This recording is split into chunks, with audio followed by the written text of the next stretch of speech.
ang impeachment ay dapat sa katulad ni Pangulong Marcos na isinusuka na.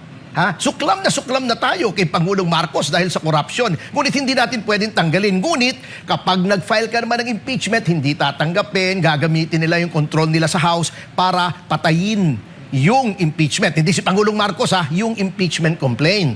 Kaya yun po ang irony rito. Yung gusto ng mga taong bayan na lumayas na sa Malacanang, hindi natin mapalayas dahil kontrolado niya yung House. Yung malakas ang tiwala ng taong bayan, yun ang gusto nilang tanggalin. Ulat tungkol nga sa pagtaas nitong trust at approval rating ng Vice Presidente. Ito'y sa gitna ng impeachment trial laban po sa kanya, attorney. Ano po masasabi po ninyo?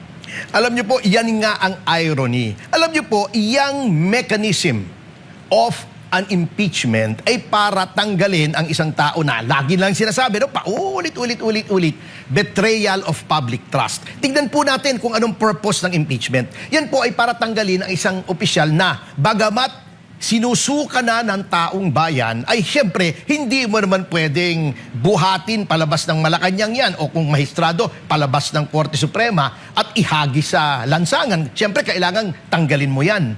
Yan po ang underlying principle ng impeachment, betrayal of public trust. Dito, lahat ng paninira, ibinigay na nila laban sa pangalawang Pangulo, ngunit patuloy ang pagtaas ng trust rating niya. So, it is ironic because tulad ng paulit-ulit ng sinasabi ng prosekusyon, political.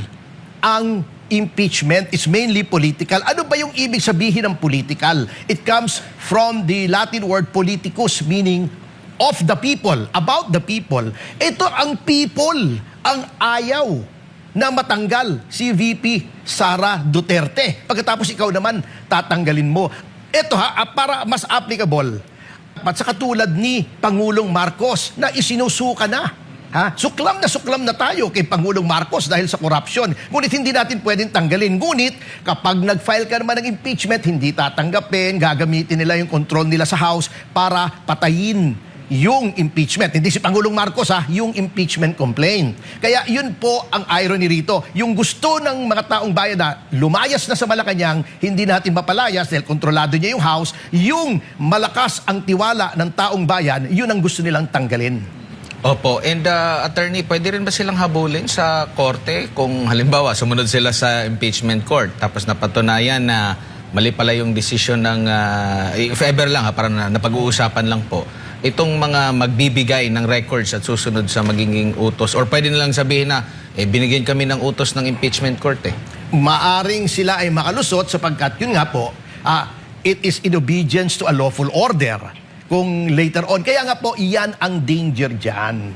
Ang problema po, fearless forecast. Baka payagan because the majority will now use its tyranny of numbers na alam naman nila na wala sa lugar. Hindi wala sa lugar yung Sampina, ngunit wala sa lugar yung scope, yung lawak ng Sampina. Can you imagine from 2007 up to the present hihingin mo? Bakit hindi lang yung 2022?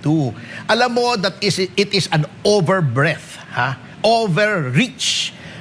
Sa constitutional government po ay hindi po ipinahihintulot yung tinatawag na roving commission o yung carte blanche. Parang blank check yan nabibigyan ka ng cheque, ikaw bahala maglagay kung magkanong amount. Pwede ba naman yon? Sinong papayag nun, di ba? So, yun po ang danger dyan. Bago makapag-rule ang Korte Suprema, katulad nung nangyari kay CJ Corona, ay tapos na ang impeachment trial at na-impeach na po, na-convict na si CJ Corona. Yan ang danger dyan. And the fact na baka gamitin niyang sa propaganda value versus its value as evidence in arriving at the truth. Those are two different things propaganda at katotohanan. Ang prosekusyon, laging umaasan lamang sa propaganda sa trial by publicity.